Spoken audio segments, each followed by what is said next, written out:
Hello, good afternoon, and welcome to the Sales Scoop. This is a weekly live show for tech business founders who want to improve how they sell. I'm Alistair Cole, your host for today. I'm a computer scientist and ex-software engineer with 2 decades experience in B2B sales and marketing. Every episode of this show, we tackle the hottest topics in sales and bring you the shiniest pearls of wisdom from experienced sellers, one of whom I'm delighted to say is our expert guest today, my co-founder, Kieran. Hello, mate.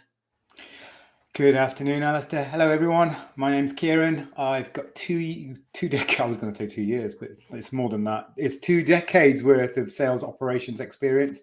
I've worked in sales enablement, frontline sales, sales management across all different types of industries in B2B, mainly in technology and in banking. Thank you. And along with our co-founder, Douglas, who's our CTO, we are the Uplift Partnership. We accelerate sales for technology businesses. We're live now on LinkedIn. You can hit us up if you've got any questions about the show as we run through our 5 sales foundations for 2025. We're beginning of December now, my friend, a month away from the end of the year. Everybody be rushing to try and close those deals. And no doubt a lot of thoughts have been had, a lot of work's been done about next year. What would you, we're going to get into the 5 in a minute. What was the kind of feeling from your experience in a sales team, this kind of time of the year? What are people thinking about in the short term, medium term, and long term? What's happening early December in the sales world in B2B land? Oh, it's frantic. The early December is always frantic, no matter what size of company you're at. It depends on when your year end is, obviously. The companies that I worked for in corporate tended to have a year end of 31st of December. What didn't make it very festive if you were behind target. So this point could always be a bit frantic. You're trying to push those last deals over the line. However, realistically in sales, you should be always playing at least 1 quarter ahead and not maybe even 2. So your sales for December should have been done probably in September. And now what you're really doing is getting everybody ready for that next quarter next year. You're looking at March 31st already. You're thinking, how am I going to get away to a flyer to make sure that next year I basically just get bonus? Yeah.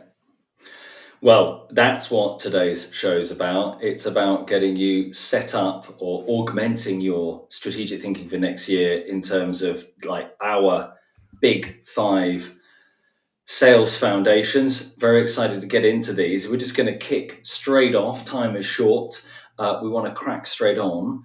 The first of our 5 sales foundations 2025 is buyer-centric strategies. Sounds great. What's your definition of that? What do you come to mean by buyer-centric strategies, Kieran?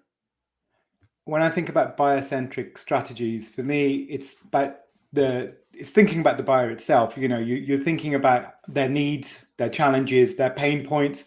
What are they trying to get out of the actual process? The buyer, what do they want?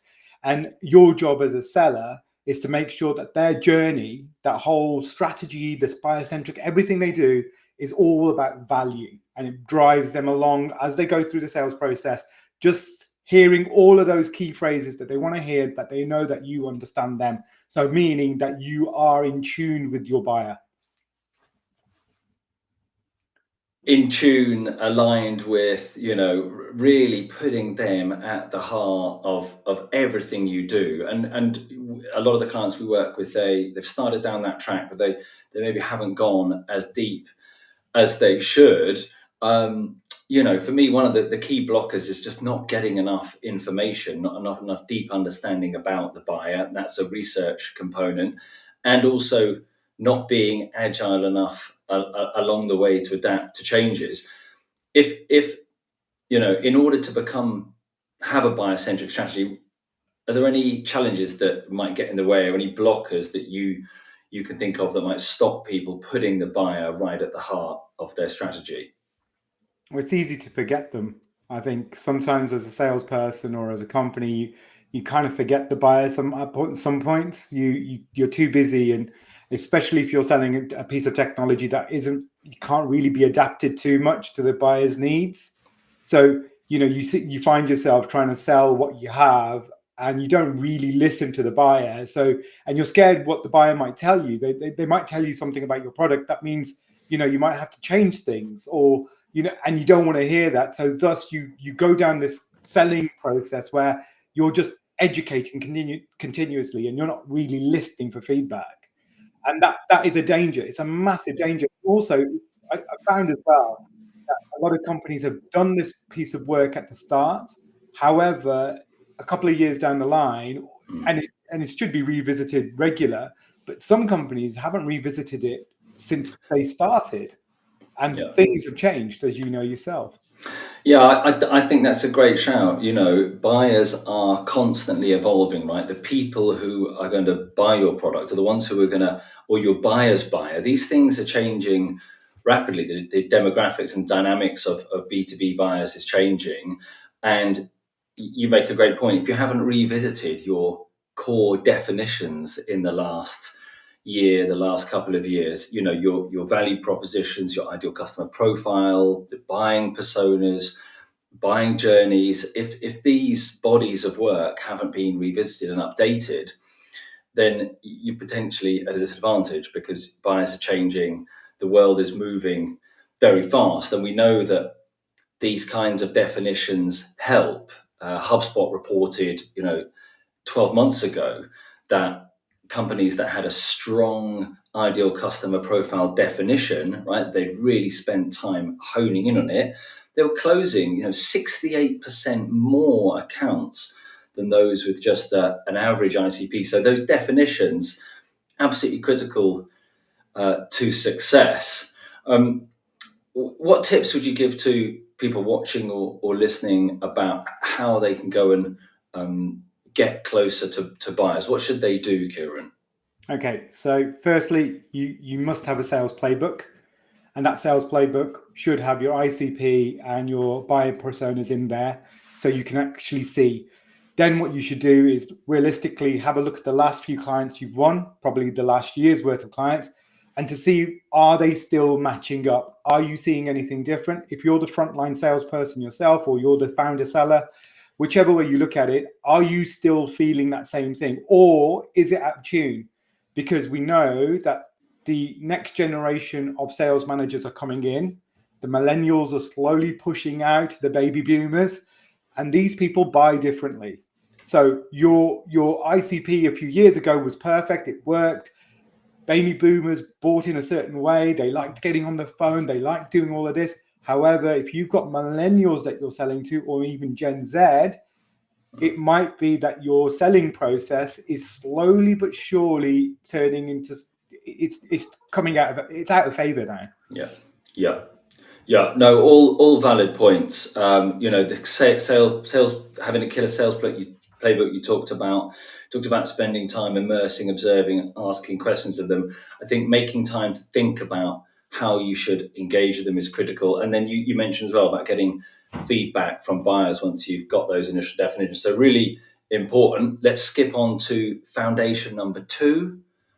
This is hyper personalized prospecting, and the way that we like to think about this is about when we're in prospecting mode, in lead generation mode, that we're bringing something highly personalized, but also delightful, delicious, something that the buyer is going to be very excited about receiving, because it's not just personalized, but it's high value as well. What do you think of, or what's your experience in the last 12 months around hyper-personalized prospecting? What's best in class, Kieran? What should people be doing next year? I think best in class is that you should be concentrating on your ICPs, your buyers, and really understanding when you say hyper personalized. There's a lot of different versions of what people think hyper personalized is. Just using the name of the client and their company name and the country they come from doesn't make your email hyper personalized. All it is that you've used a couple of points, and you've tried to make it resonate with them by using their name in the subject line header or something like this. And this is where I think people are getting lost with hyper-personalized. What hyper-personalized means is that you've really thought about this client and you've done something that is going to hit home with them because you've really researched them and you've got down to the bare bones of what they really want. So you're thinking about them. That's hyper-personalized. Personalized, or some of those personalizations, that's not hyper-personalized. So don't get the two confused. Hyper-personalized is coming, my friends, because that's what the buyer expects. And with technology now, realistically, your websites, your outreach can be maybe not hyper-personalized, but definitely personalized to them in the way that they already know that at least you know who I am and at least you know what I want. And that's what's expected out there, really. Yeah. Well, you talk about expectations. 87% of buyers expecting to be delighted before and after purchase. So the pressure is absolutely on. And the truth is that if you can do that research in that buyer-centric strategy alignment piece, you can get enough information about targets that you can in your prospecting go out with assets and sales toolkits and marketing materials that have been heavily personalized for the prospect and their company and what they've said in social media. So there are cues and data out there that can be used and pulled in automatically. We use a lot of these to create our assets, and the icing on the cake does need to be the human touch, the intro that's written by a human. But a lot of that personalization can be done by tools and automation. So, we talked about collecting quality data to create hyper-personalized prospecting. It's about researching, making that content, and then, distributing it dynamically. And then the last bit is about, enabling outcomes. When you do send something fantastic to a buyer that is tailored for them and what they've said online recently, then you've got to make sure that there is a clear call to action so that they can go and follow up immediately, and you see some positive results on that. The third foundation for today is stellar self-service. Increasingly buyers want to self-serve. They want to go and do their research. It was exacerbated by the pandemic. What's best in class self-service from your point of view, Kieran, if we're talking about a kind of B2B SaaS platform? If you're talking B2B, realistically, your website, it hasn't changed, but I just think your website now is probably more important than it's ever been. And tell you the truth, a lot of the websites I look at, they don't seem to be the most important thing, because self-service is that's where the customer's going to get their information about your product from. So realistically, best in class, you're going to have a chatbot on there that is straight away interacting with the person. That's pretty much your sales assistant who is at that shop front when somebody comes in and wants to buy a new pair of shoes. That's what your chatbot's supposed to be doing. It's there to assist. It's not there to sell. It's there to help and guide the sale. And that's what, when people are coming to a website, they don't want to be hit with things, buy now, buy now, buy now. They're there to investigate and get their own information so they feel comfortable in purchasing from you. Now that's stellar self-service. Now, does your website actually do that? And are you supporting that? Or is your website just basically, what websites used to be 10 years ago or 5 years ago? Tell you the truth, now websites need to adapt. And it's also bringing it back into hyper-personalization, because when somebody lands onto your website, they want to feel like that website was created for them. And with the tools out there now, realistically, that's how your website should be. Yeah, completely. Everything from buyer persona designed landing pages that are kind of generic, but then can be tailored with a bit of technology, a little bit of magic from email or DM, and those tools that sit on your website or in your social media platforms. Their access to those tools has to be ubiquitous. We're seeing a real rise or a real success with ROI calculators with some of our clients.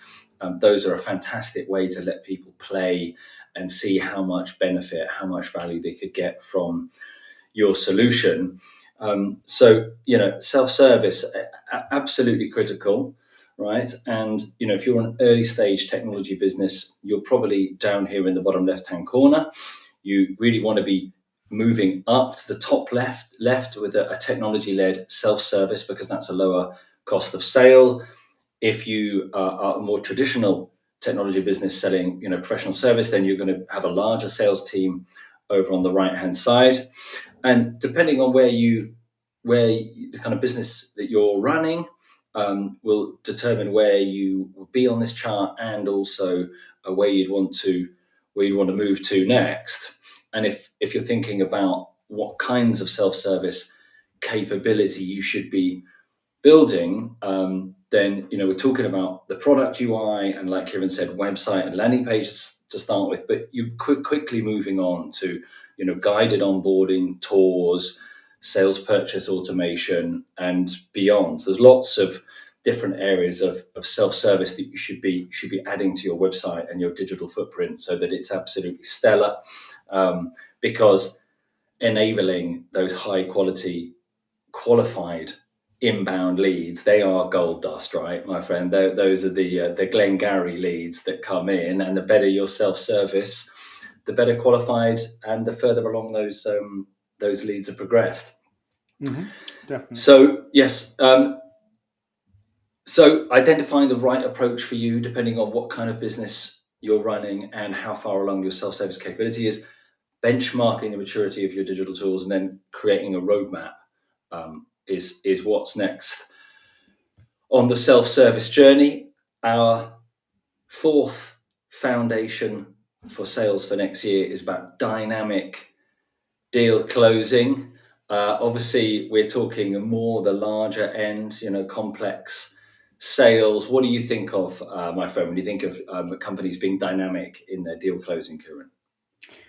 I think dynamic deal closing comes down to understanding the customer and understanding where they are actually in their process of purchasing. So when it comes to that dynamic part of doing your deal closing, is, do you understand the stakeholder analysis, where people are and what they need to help them facilitate that sale? So that's what they're doing. The buyers are looking at the seller to help me purchase your product. Let me make sure that this is the right thing to do. And that's what deal qualification is there for. And dynamic meaning is that you're able to change to the customer's understanding. And if they require a piece of, and remember, we're talking about heavy selling here. So we're talking about something that's going to probably take a few months. We're talking, you have an understanding of a stakeholder of analysis. You've got multiple players in the game. Each one of those people are individuals on their own personal journey to understand on how to purchase your product.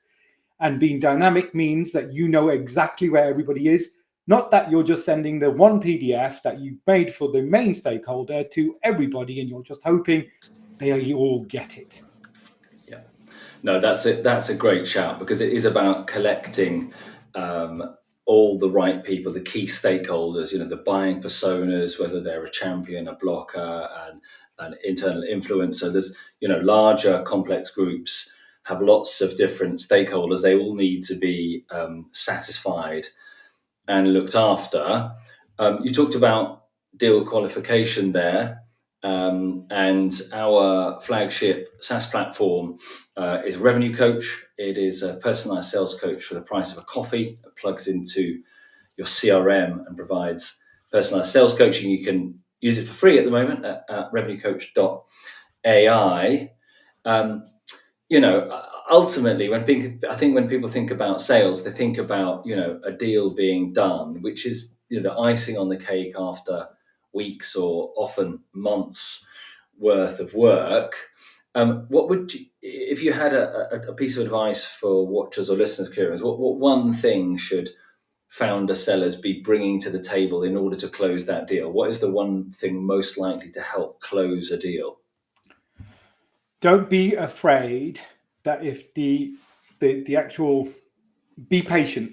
That's the one thing I would always say. I think what happens with a lot of newer sellers and also people who are founder sellers, because there's a lot of pressure financially sometimes you need to be brave to just be able to stay the course, because what you're finding out there currently in the economics out there, working with larger customers who are taking longer to actually purchase your actual goods, is that people are getting quite scared and trying to pull out of the actual deal quicker than they should do. So actually, to start the sales process, I think you need more deals in there. And the other thing to do is be patient and help the customer qualify themselves and also understand who you are, because trust comes into this all the way through. So thinking about dynamic, think about all those assets that you need to help you to sell, but don't, just because they don't close in your schedule and you're saying they need to close by Q1, that doesn't mean that deal's over. It just means that you need to probably use a different tactic to move them to the next phase. And that's where a playbook comes into place, because your playbook can have different tactics in there to help you move to the next phase. Yeah, great shout. I mean, going the distance, right? Trying to stick around is absolutely key, because these things take a long time. You talked about knowing yourself, and I think being human is a really key bit of closing deals. They've got to be qualified more thoroughly. Revenue Coach can help with that. And demonstrating value is also really important. HBR published something 12 months ago that showed that when clear value was demonstrated, that those businesses were closing, or there was a 30% higher likelihood of a good quality deal. So value affirmation, right, reminding buyers of the value and demonstrating the value is a huge driver of new revenue. Number 4 is dynamic deal closing.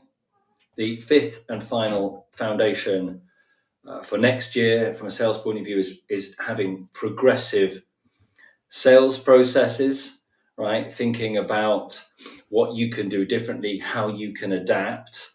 And this is a team sport, really, isn't it? This is about having the kind of culture inside your business that you're able to look at new things, new approaches, new practices. Any guidance, Kieran, about where should somebody start if they're thinking about, have I got the right sales process in place?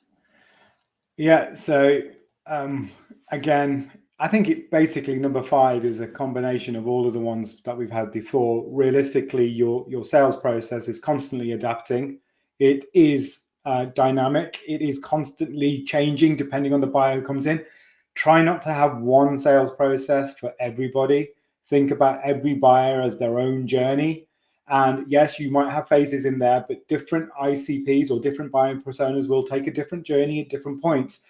And you need to make sure that you have thought about all those touch points along the way. And depending on where somebody is, you need to get to them. Now, a lot of that can be automized now, especially with AI and a lot of the technologies out there. So you need to make sure that your technology stack is up to what your customers want. So that comes from your website, that comes from your deal qualification method, or the content you're creating. Is everything in the right place? And are the customers getting it at the right time, at the right point? Because if they're not, you're missing a trick. And the chances are that your competition is doing that. And that's probably one of the reasons why your deals aren't closing. Yeah, right time, right place, kind of right message is really important. And, in terms of being progressive, it's about, rewriting or reconsidering the funnel mix for 2025. What is the right funnel mix for each of your buying personas next year? One of the key metrics that you hold me to is the number of sales actions that we need to execute each month, which is a whopping 618. Although a lot of that is automated, which is great. But what's your number, right? For people watching and listening, what calculations have you done to work out how many sales actions do you need to be taking a month to push your buyers through that funnel and result in hitting the target that you need to hit to grow your business next year? If you're thinking about how you might get started about assessing whether you've got the right sales process and the right approach, you could take our 360-degree sales diagnostic product which we use with all of our clients, big or small. And that's a great way to see what kind of level of sales practice you've got, everything from ad hoc all the way through to super dynamic. So in terms of that fifth foundation, progressive sales processes, it's about analyzing your end-to-end process, performing a gap analysis, and then boldly implementing changes. No point coming up with the ideas if you don't implement quickly and boldly, and observing and reflecting on the results. So that's it. Those are our 5 sales foundations for 2025. Buyer-centric strategies, putting the buyer first, hyper-personalized prospecting, data-fueled, a stellar self-service allowing buyers to educate and inform themselves and engage with your sales team, dynamic deal closing, so you're adaptable, landing those bigger fish, and then progressive sales processes, thinking about how you should be different in 2025 than you were last year. All of these 5 foundations we expand upon and provide more context about why we've chosen them in a new white paper that will be published this afternoon. People who've registered for this event will get exclusive early password protected access that we'll share with you via LinkedIn, a DM later today. The bad news for the Sales Scoop is that this is the last show of this year. The good news is that we are back online, back live on Tuesday, the 14th of January next year for a big show on how AI is changing B2B sales, what you need to know today. And on that, we'll be sharing our research over the last 2 months into the state of AI and how it's enabling B2B selling. We have a map of the latest and greatest tools and technologies that we've used and others that we are experimenting with. So we'll be able to share all of that with you on Tuesday, the 14th of January. If you're interested in any of our other live shows, you can head over to thesalescoop.com and watch back on repeat any of the last 30 plus shows that Kieran and I have put on together, and a couple where we've interviewed a couple of guests. Well, Kieran, my friend, we're a couple of minutes out. Before we wrap up for the day, what are you excited about in terms of the world of sales next year? Obviously, we've got our 5 sales foundations. We're going to be following those, helping our clients with those. Is there anything else out there that you're excited about for next year, my friend? I think next year, realistically, the next dimension of selling is going to be realistically these video avatars that are now getting to the point that that's where this is going to be going, that you're going to be sending out cold call video made by an avatar that is speaking directly to your key clients.